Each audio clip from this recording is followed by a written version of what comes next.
L'école aujourd'hui, de ce qu'on a appris, c'est le seul moyen, la seule voie pour devenir quelqu'un dans la vie. Comment quelqu'un qui ne va pas à l'école peut réussir? Donc si vous dites ça, c'est imposer une volonté. C'est pas la seule voie. Et d'ailleurs, même c'est la voie la plus risquée. Mais pourtant, vous êtes allé loin à l'école, au fait. Oui, mais moi, quand le médecin prend 7 ans pour devenir docteur, c'est pas en 7 ans qu'il soigne le malade.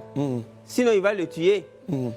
C'est en 2 minutes, 3 minutes. Donc, nous sommes allés à l'école pour sauver nos petits frères, pour sauver des générations. Nous, on part à l'école pour sauver des générations. Oui, quand dans une famille, il y a un gars qui a master, tout le monde n'a même plus obligé d'avoir BBC. Mais si le gars avec son master, il n'a pas eu de boulot. C'est que c'est un faux master.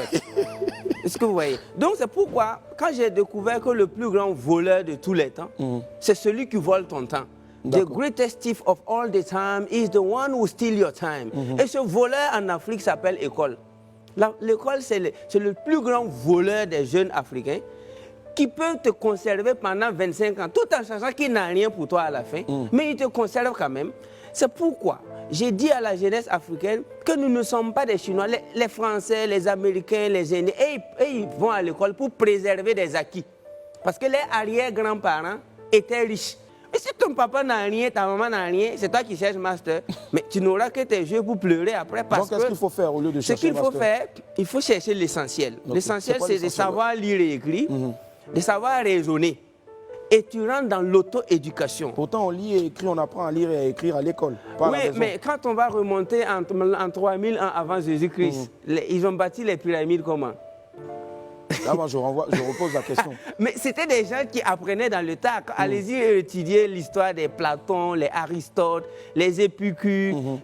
À l'époque, la sagesse était livrée en live. Vous travaillez, ils faisaient des one-third. One-third, ça veut dire un tiers de ton temps, c'est pour apprendre.